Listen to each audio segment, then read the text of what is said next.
Hello and welcome to Happy Times and Places, a positively inclined Doctor Who episode commentary podcast in which I, Toby Haydock, watch a Doctor Who story chosen by a friend of mine. I commentate along, dropping in facts and observations, and at the end I try to guess what my special guest's favourite thing about the episode might be. Hi Toby, I'm Iain Key and I've chosen for you The Invisible Enemy. Happy Times and Places. Well, hello everybody, and welcome back. It is part 3 of The Invisible Enemy. And for me, these are some of the very first images I remember from my childhood. A number of them in this episode. And in fact, there's a special moment in this episode that I'm sure I will bore you about when it is on. So without further ado, and with thanks to Iain Key for joining me for this particular edition of Happy Times and Places. He's got a book out. Do try and support all of my guests if you can. One of the reasons I have them on is because I think they're fascinating people who will always give an insight that is worth listening to. Thank goodness, really, considering the rest of the time it's me gassing on. And but also I hope that you will reward the time that they give by making sure you avail yourself of their wares. And Iain is wearing something that it doesn't half clash because it is a people's history of the Clash, and he's passionate and he knows his subject, so good for him. Right, let us descend into one of my childhood, the formative moments of my childhood, as we press play on episode 3 of The Invisible Enemy in 3, 2, 1.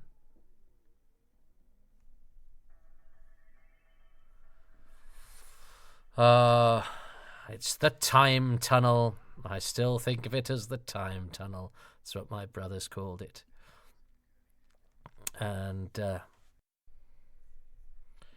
let's see what else I remember. Yes, my brothers are both older than me, so they'd got various, as it turns out, they'd got various Target books as well. So my introduction to Doctor Who was very much from being the youngest member of the family.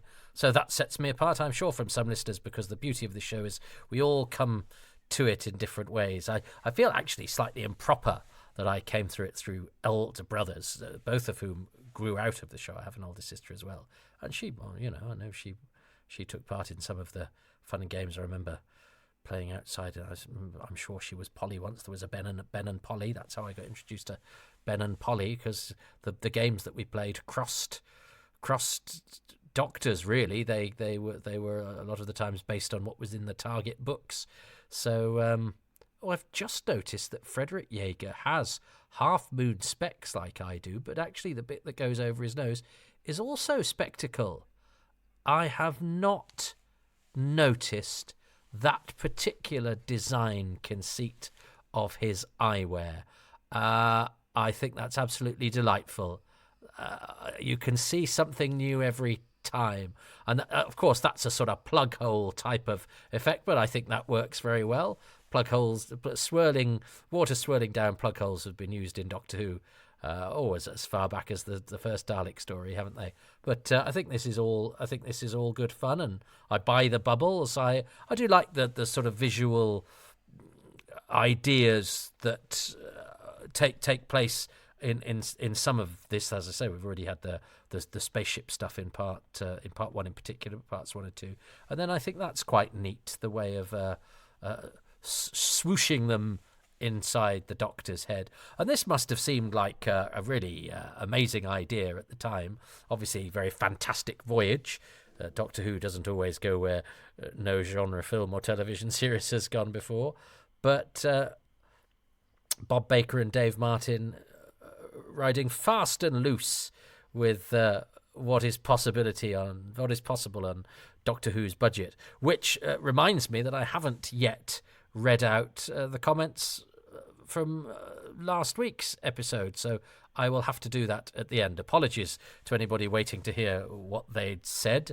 I'm going to do this one topsy-turvy. It's late at night, and I'm in the process of building myself a new sound booth, so it's not always going to go according to plan. It's really interesting seeing this. I haven't seen this in this good quality up close, maybe for a while, or maybe I haven't been looking, but I noticed that Elizabeth Norman has see-through gloves on her hand as well, which is a nice touch. It all feels very medical.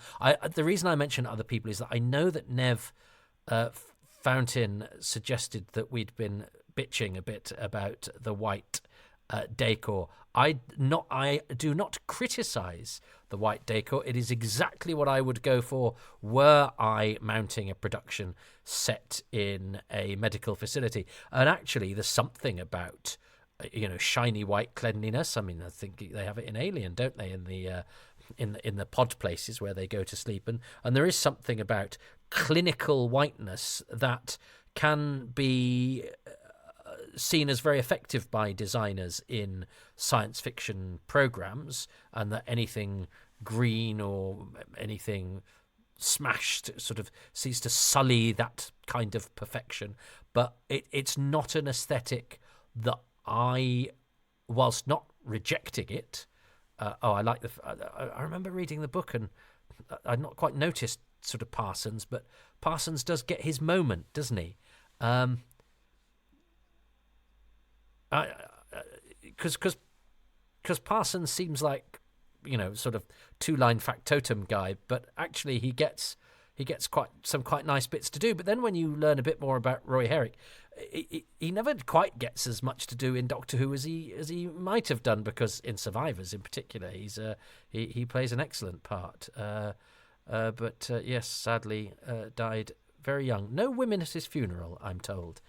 No women were allowed. Interesting, the things that you pick up. But yes, bless him. But yeah, because he's in, I mentioned last week, he's in The Reign of Terror, and he's the voice of Zoanon in The Face of Evil. Lots of people are the voice of Zoanon, but he's quite a lengthy voice of Zoanon in episode 4. This is quite nice, all this stuff messing about. You're kicking part of my brain. I mean, that's quite witty, and this is decent. I think this design work is good, and the colours here are nice. I mean, I suspect have people been at work on the CSO, which might have been fringier on the original broadcast, but this is nice. All the red colouring there works. Yeah, I can go for a lot of what's going on in the Doctor's brain so far. I think it looks pretty impressive. But yes, I interrupted myself because I do like that moment between Parsons and Professor Marius.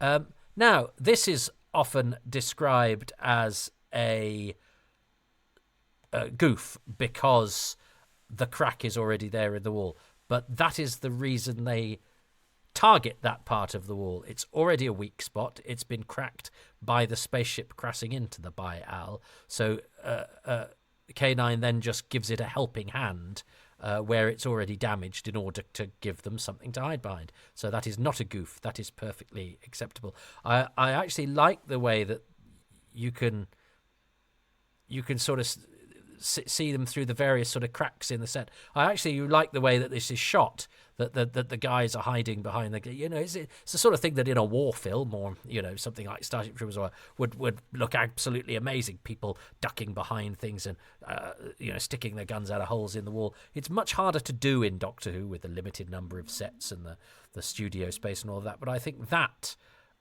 setup is actually really nicely done there. So well done, everybody.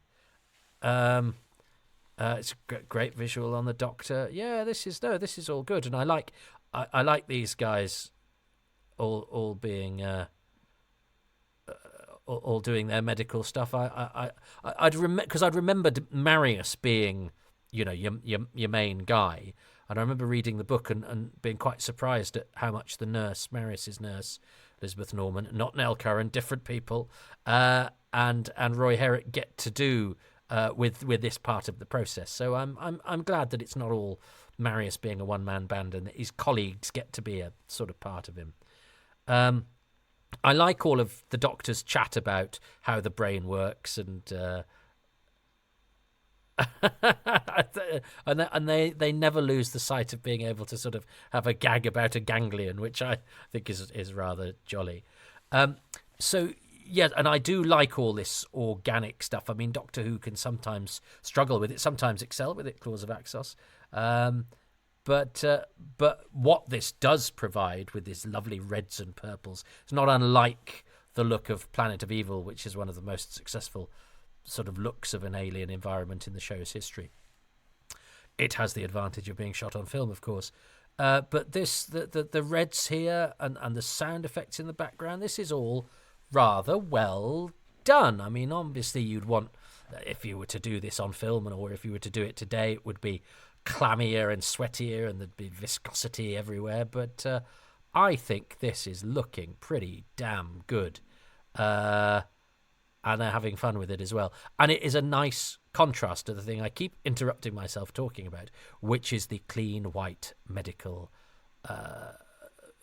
aspect of the By-L Foundation, which I was never criticising for it being what it is, because it's the obvious and sensible choice on a design, in terms of design and on a design front, but just in terms of,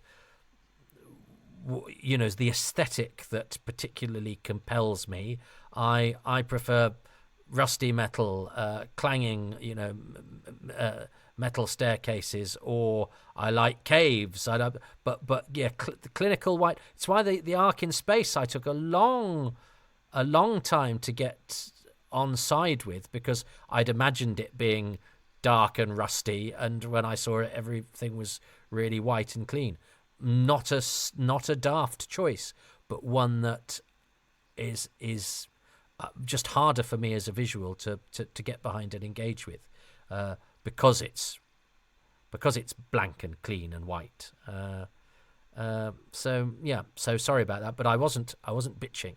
I was just I was just observing that to my personal taste, it's not what I'm after. Nice that we've got a countdown here. People often say that Frederick Jaeger's giving a much sillier performance here than he does in his other Who's, but I'm not sure that's good. Oh, Roderick Smith here, by the way, who I think is about to get killed. Is he? Yes, there we go. I was saying he's still around. He's in Trying with Daisy Haggard. Oh, they try and take K9 over. I've forgotten that. And I rather like this. Look at Michael Sheard standing in a very powerful way here. This is great. This is the sort of stuff I would absolutely love as a kid, and that's why I remember those bits. I do remember bits of the gunfight. I remember the bad bald guy. I do remember the lightning between people, but I definitely remember and I remember the white. I remember much more of the white. I remember K9 and Leela and the white and the bald man. I didn't know it was Michael Sheard. I didn't know I would be writing his obituary one day. But yeah, Roderick Smith, who's just been killed off, still working, still going strong. Plenty of telly since. I for some reason I'd got it in my head that he'd done the David Tennant Hamlet, and then I hadn't seen him do much after that. And I went to refresh my memory, and he's done loads. That's a great visual. I'd forgotten about, which is weird because I totally remember Leela sort of hiding behind and shooting things. I remember this, but I don't remember this visual of Sheard on the pillar. And oh, that's quite a nice. Oh, that's I love K9 banging into the wall because he's not quite working. And that makes sense to me as well. They've tried to take over. Jim McManus looks like my friend Leon as well. They've got a very similar mouth and eyes. Leon's Doctor Who fan. I don't think he listens to this though. But I that makes sense, of course, that it can't quite take over K9 because he's a robot dog. But it enables them to think that Leela's been shot, and then K9 doesn't have to carry on the artifice because he's not coping with it, and he bangs into the wall. So it means that our baddies get past Leela without Leela getting killed. So that's a nice bit of storytelling, plotting, and it was not badly done, I didn't think. And this is not badly done, the Doctor's facial makeup. I'm not quite sure I buy this bit about the gap between the logic and the imagination. The mind-brain interface. Because I'm sure if you did an X-ray of my... Anyway, I don't know. I'm not convinced by this bit, but I I kind of enjoy the philosophy behind it, that our sort of brain has a mechanical part, but then it's got a bit that's all sort of dreamy and poetic and isn't really nuts and bolts, as it were, organic nuts and bolts, but it's some sort of intangible bit where the mind does its business. Oh, you see, he's being brave, shutting the nurse in there, but which is bad news because Parsons has had his moment of that lovely scene where he said, do make sure that you do the business to me if I look like I'm going to turn, and then Parsons gets killed. So poor old Parsons, he looked like he was going to emerge as a character who had various bits and bobs going on. And now Parsons, of course, can't kill Professor Marius, who I think is, the accent aside, but Jaeger was of Germanic heritage. I think he was actually German. Manfred Jaeger was his real name. And I know the scientist with the funny foreign accent is a cliche. That's where I think I had to get the screen grab of Elizabeth Norman, because it's about the only time you see her on her own, really. She does have a scene with Leela in a bit, but she struggles for a close-up, which I would have been very cross about had I been her. But yeah, she ended up doing sort of amateur acting, I think. And there's no shame in that. Kept doing it, but was one of those amateur actors who'd had a professional career, including being in Doctor Who. She's getting some nice stuff to do here, actually. But she looks so young. It's odd to think of these young people as having died of kind of normal old things. She gets decent bits to do there. That's all right. Ash gets to share a scene with K9 in his first story. Oh, but that thing on her head is a bit of a nightmare, because it would reflect any number of camera people if you weren't careful. So this is all right. I think this model work is pretty decent. I'd remember this being really shonky and really bad, and the bit we saw before with Leela getting attacked by the footballs was pretty good. I like the fact that they're kind of enjoying it. It does mean that there's not much drama going on in the brain. They're having a bit too much of a fun time, but we have got a countdown, which gives us a bit of I hate needles going in. Now they'd probably make you see that, and it's probably only a retracting thing. But I always turn away in Casualty, even if they're just. And I have blood tests very, very regularly, but I'm not a great fan. I'm not a wuss. I can take it, but I'm actually more of a wuss when I watch it happening on television, and I resent the idea that an actor might have to genuinely have a needle stuck in them in order to make it look real. But and yet I know that in my heart of hearts they really probably don't, and that it's special effects. But anyway, and that even if they did have to have it done, you could have a nurse do it and it would be no problem. But why am I bothered? It doesn't matter. So here's Michael Sheard, who's now fully fledged baddie in this, isn't he? He's the main villain. Okay, this is where it gets. So I think they very cleverly led us into the brain with the better special effects.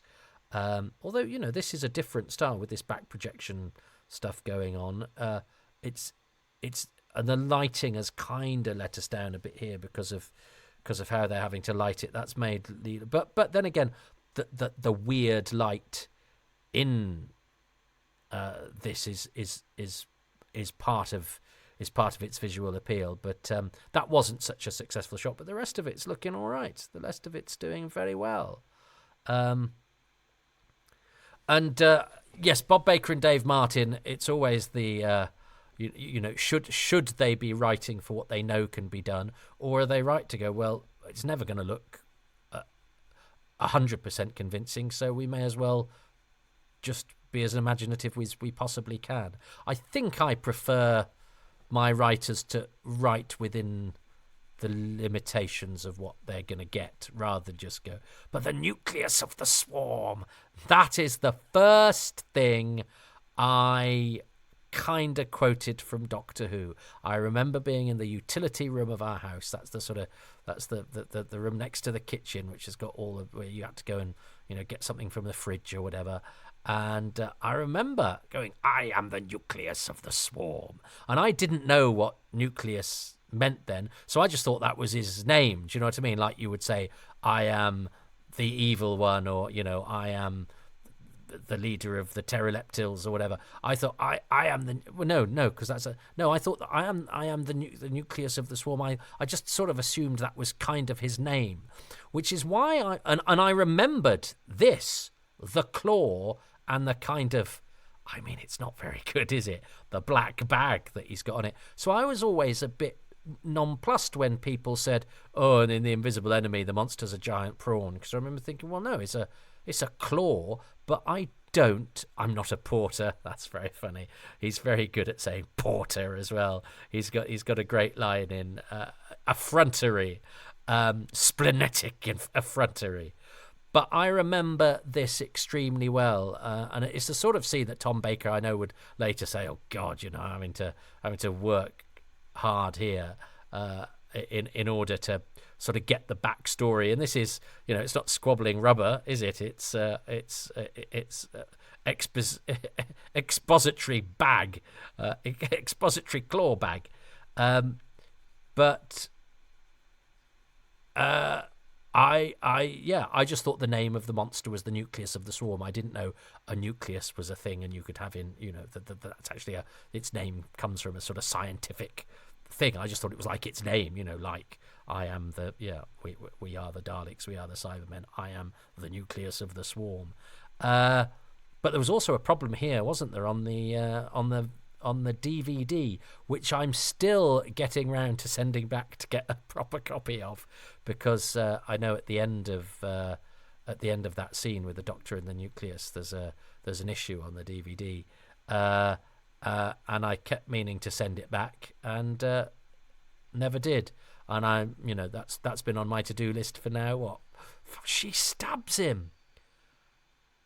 I mean, yeah, I'd remembered him getting eaten by the balls, because I knew that the clone of Lowe gets totaled here and there. That's effective. The balloons with the spray, the Sensorite beard sprayed on, they are, I think, a reasonable special effect.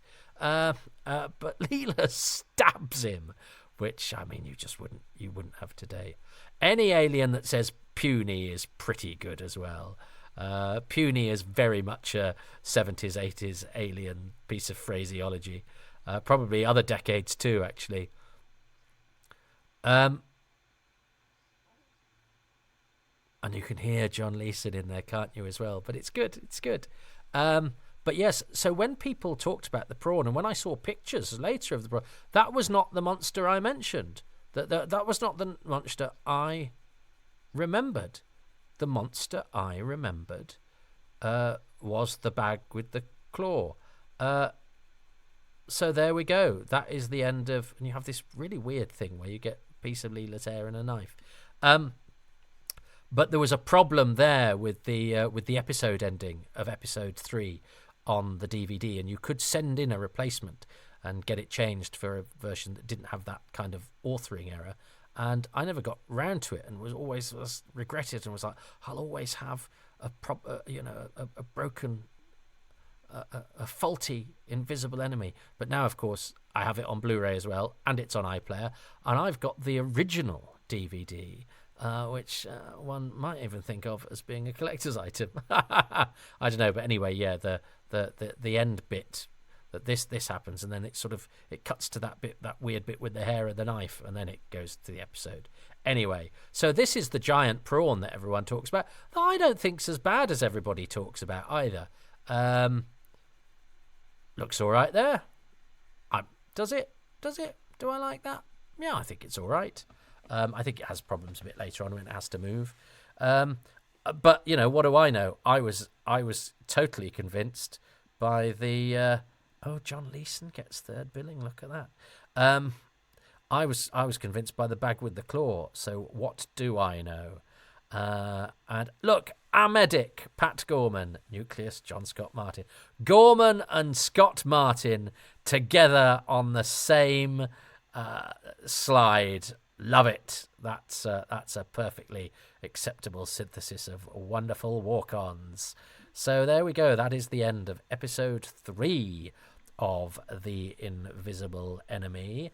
And I will, what I'll do first is I will read out the comments, which I normally do at the beginning, but hey, there are no rules.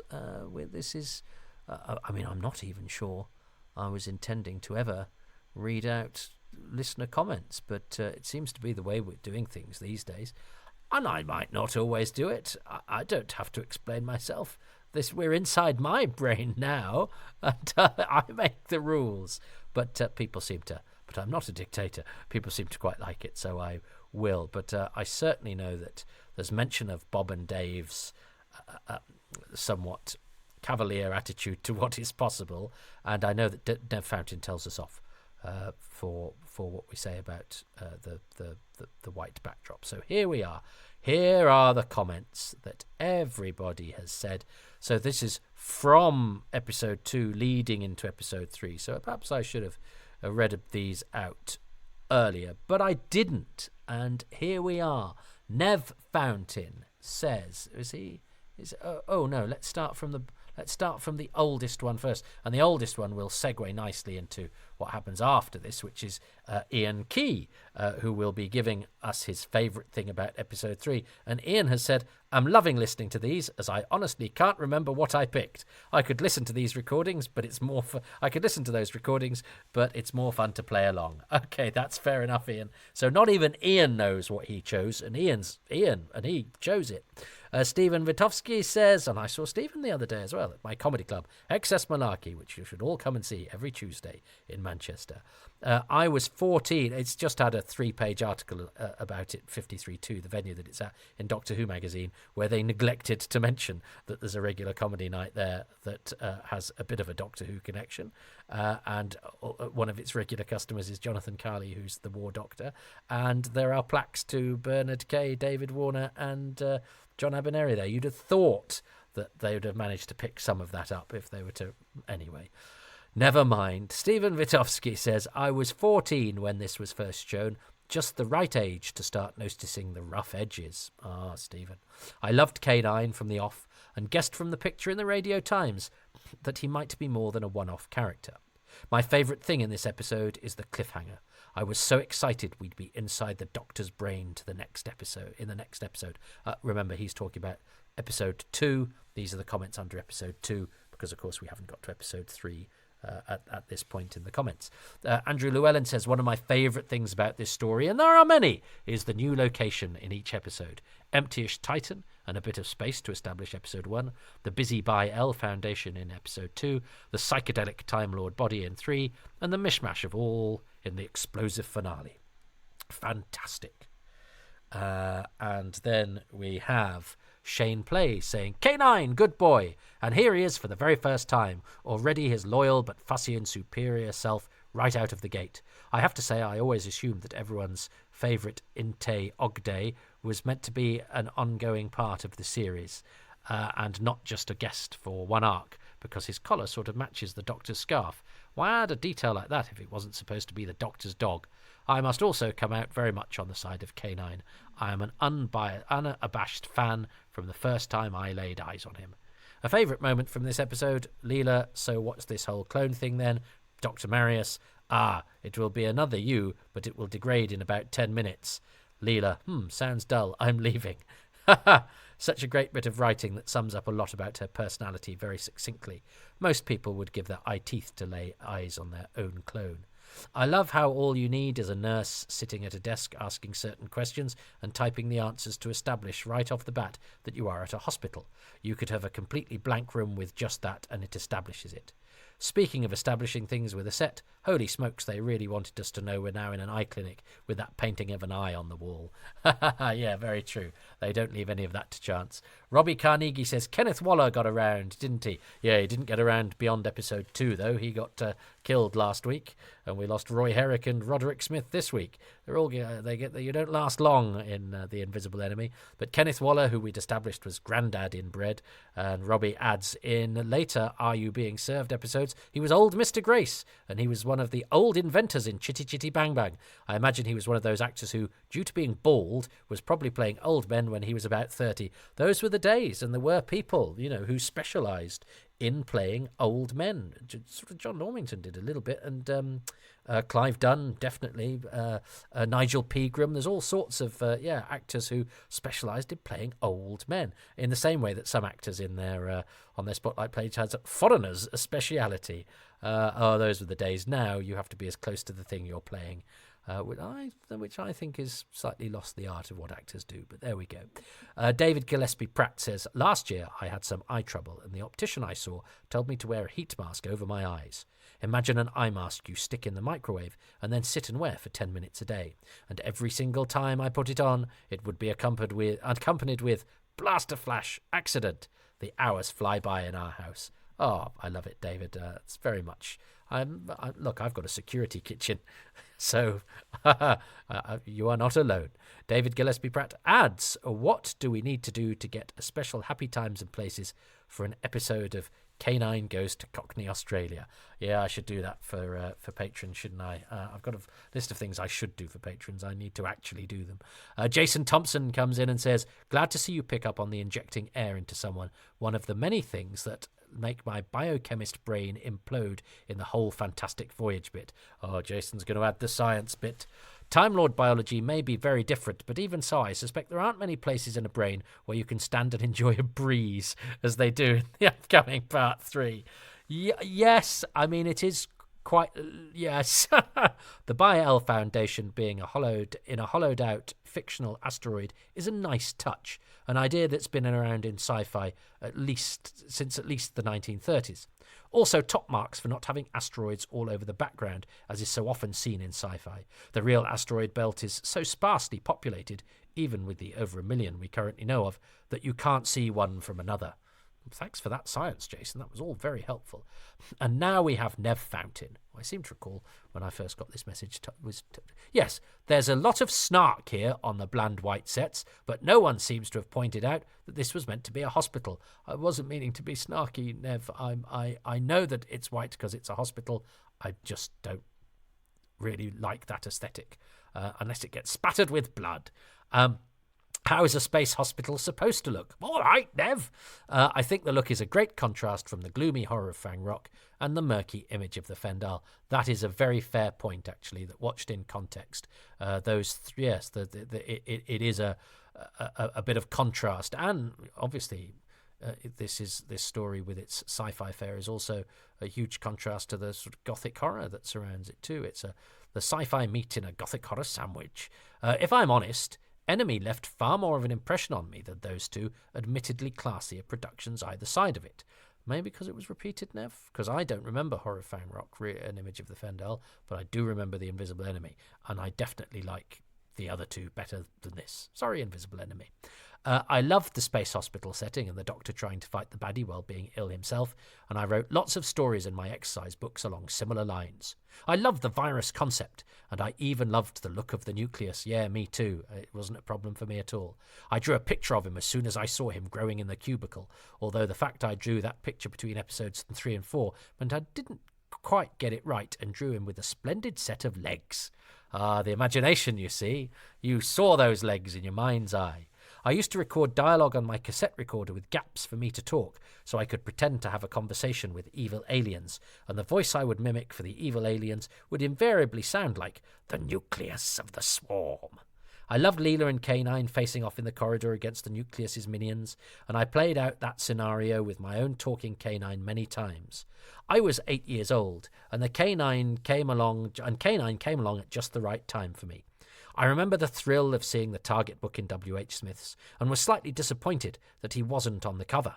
I loved him then, and I love him still, and writing for John Leeson's Robot Dog for Big Finish was definitely something that was on my bucket list.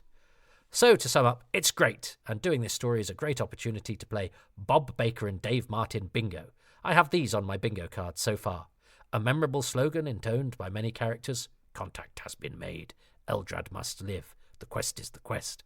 A friendly character who gets turned into a baddie. Supervisor Lowe, Dr. Carter in The Hand of Fear, Rig in Nightmare of Eden. An amusingly prosaic way of dispatching the main monster. A scarf in The Hand of Fear, a recorder in The Three Doctors, a ray gun tied to a piece of string in The Invisible Enemy.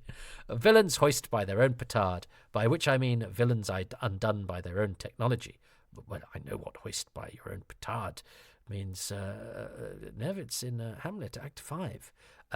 Styre with his ship, Trist at his CET transmitter, and the nucleus and its own hatching vats. Any others?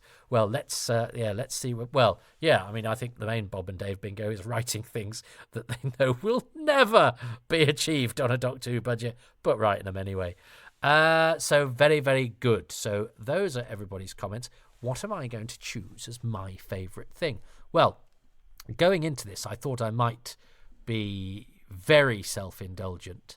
How can you be more self-indulgent than usual on a podcast where it's just you talking? Anyway, I'm thinking of being very self-indulgent and choosing I am the nucleus of the swarm, because I remember that scene from my childhood. I remember the sort of slightly higher angle, I think, but I definitely remember the black bag with the white claw and the Doctor talking and the voice and I think that Bob and Dave thing of having a catchphrase is really helpful if you're a kid, but it kind of, although does he say it very often? But it certainly, look, that is a line that's stuck in my mind.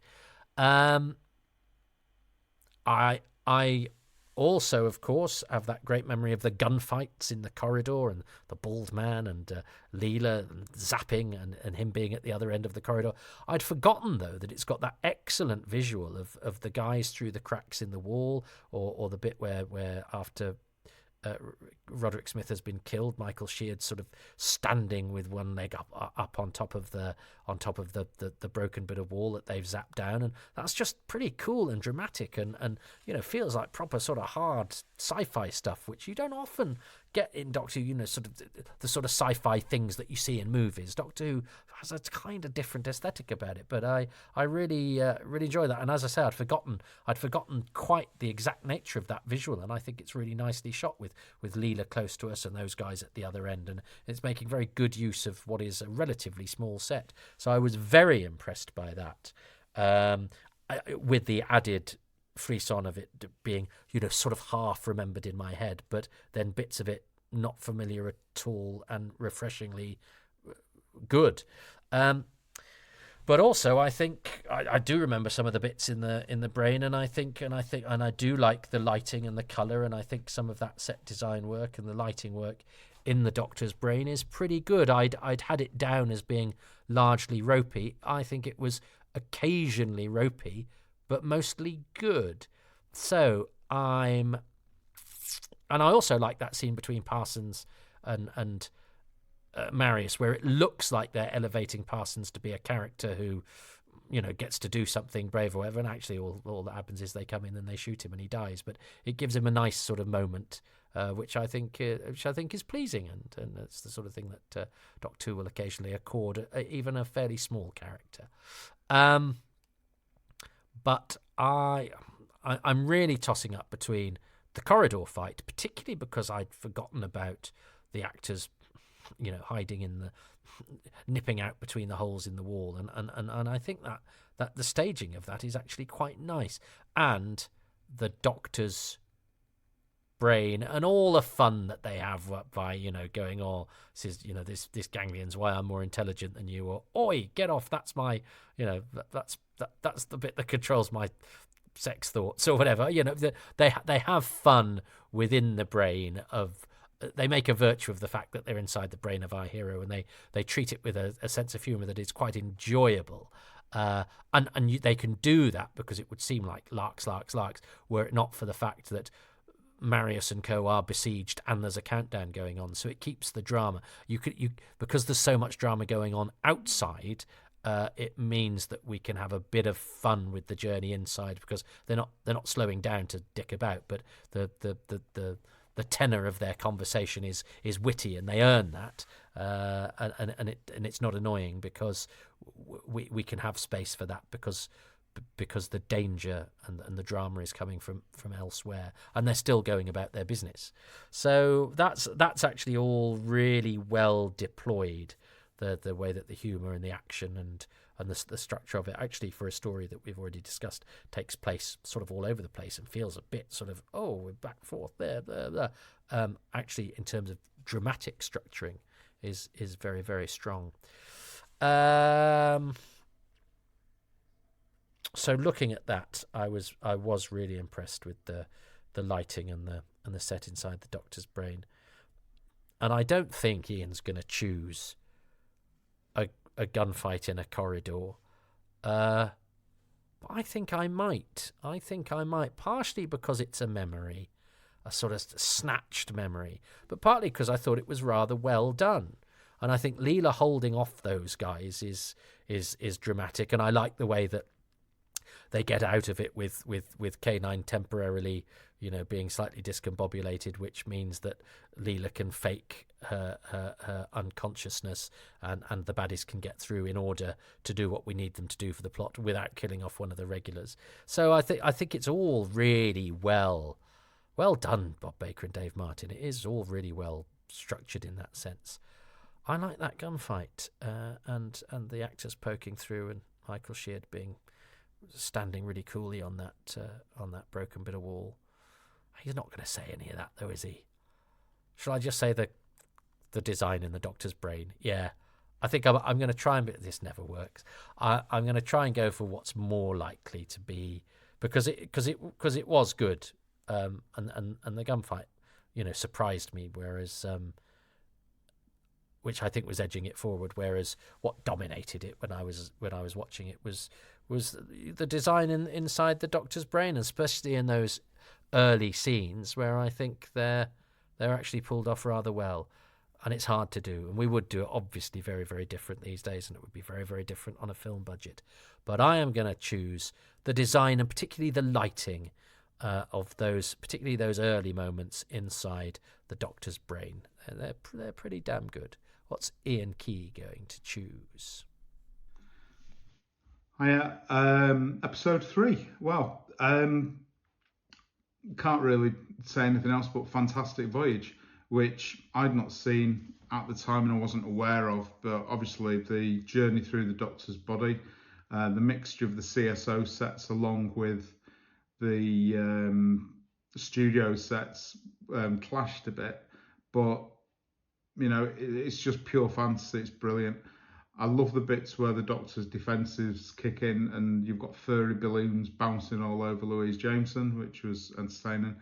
And it's slightly let down by the prawn at the end, but let's not talk about that. My favourite thing for this episode, though, is the whole Fantastic Voyage premise and the journey through the Doctor's body. Well, he chose it for the premise, whereas I chose it for the design. So let's see. I think we're probably on as a even there. So episode 1 to me, episode 2 to Ian. Episode 3 is a kind of draw. Yeah, so I think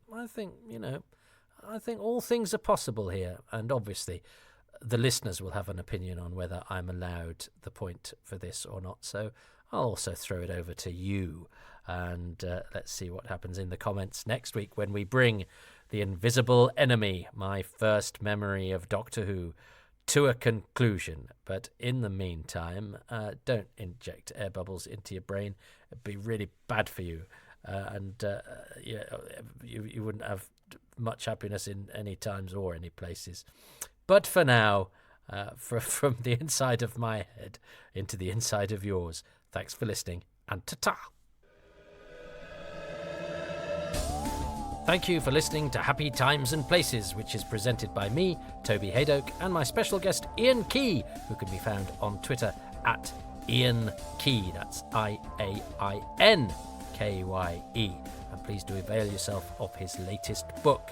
I'm grateful to Ian and to the patrons who make these podcasts possible. They include Charles Gears, David Gillespie Pratt, David Gates, Matt Foy, Nev Fountain, Philip Fitchett, Mark Findlay Smith, Fleet Boy, Jasper Ferguson, Simon Farker, Bill Evanson, Jonathan Evans, Patrick Emery, Andrew Egan, Jeff Edwards, Andrew East, Drew, Sean Ditchfield, Tim Dickinson, Ian Dean, Shanty Day, Robert Davies, Hugh Davies, Chris Davies, John Davey, Rob Dawson, Paul Philip Dahlgren, Simon Curtis, Dave Curran, Steve Cunniff, David Crew, Sarah Krotzer, Oliver Crocker, Philip Craggs, Ben Cowdell, Leslie Coots, Matt Corner, Martin Cook, Ben Cook, Simon Coling Cole, Charles Coffin and Mark Cockram. The music is by Dave Gates, the artwork by Dylan Patterson. If you would like your name read out on the credits, that is but one of the joys of being a patron.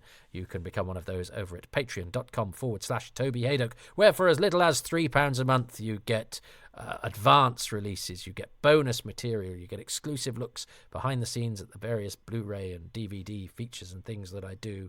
You also get interviews from my archive, monthly AMAs, and even pictures of my dog.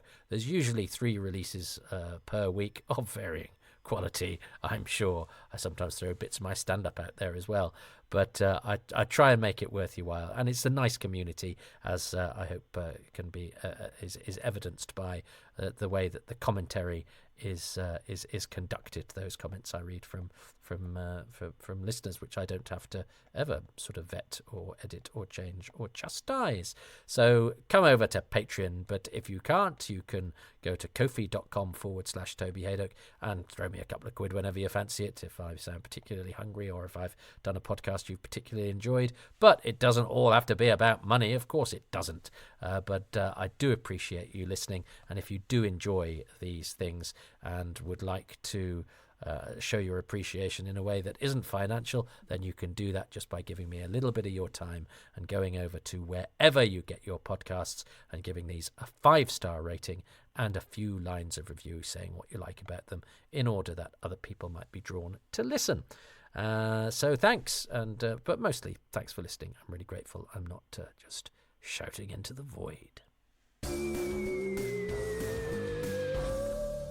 I am all over social media. I've got a Facebook page. I've got 2 Twitters. There's at Haydock Podcasts and at Toby Haydock. I'm on Blue Sky as well. I'm Toby Haydock on Blue Sky. I think there are other bits and bobs, but you'll find me. And I'm on Instagram at Toby.Haydock. The only one I'm not on, I think, is TikTok, unless there's probably ones that have been invented that I've never heard of, and I'm not on those. But you know, I think you could get plenty. All right, there's plenty of me out there. Some, I think, not unfairly could say too much. So go and do that if you like. And there's also, of course, my YouTube channel. I'd love it if you could subscribe to that and give it the thumbs up and things. And these get posted directly to there with a sort of placeholder logo, because I know some people like listening to podcasts on YouTube. I know that because one of my children told me, so I'm just doing it. So I'm just keeping up to speed with the young people.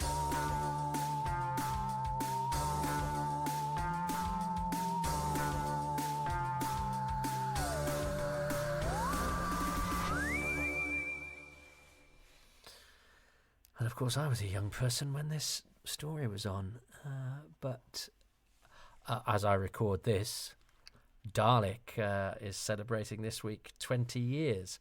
I remember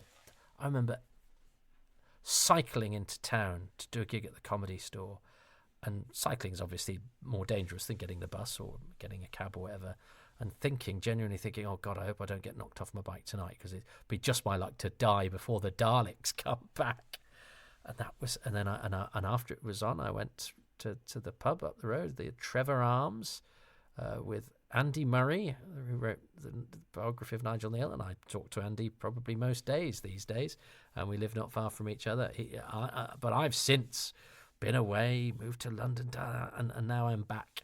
And the Trevor Arms is not far away, but I tend not to go to pubs anymore. But how funny, 20 years. And yet, I was talking to a friend tonight. He's working with somebody who was born in 2002. So she wouldn't have even been cognizant of Dalek, because she would have been 3. And now she's an adult who has responsibilities and all sorts. Isn't that terrifying? So which is why it's no surprise that so many people from The Invisible Enemy, which I think of as relatively newish Doctor Who, anything that had the misfortune of being watched by me, I always felt was slightly tainted because, of course, Doctor Who was always better in the old days. So as soon as I started watching Doctor Who, it was never quite as good. Maybe that's why I didn't remember Horror Fang Rock and Image of the Fendal, because I absolutely love those, and they're proper Doctor Who to me, in a way that The Invisible Enemy is sort of slightly tainted by the fact that I'm in it. I'm not in it, but I'm involved in it. It's taking self-loathing to a ridiculous degree, but there we go. I wouldn't want to claim don't clone me. I think there's plenty. We've got more than enough. Right. Anyway, that'll do. Otherwise we'll just fall into a pit of despair. We don't want to do that. It's fun, isn't it? It's Doctor Who, and it was my first Doctor Who, but it was a long. Well, it was a long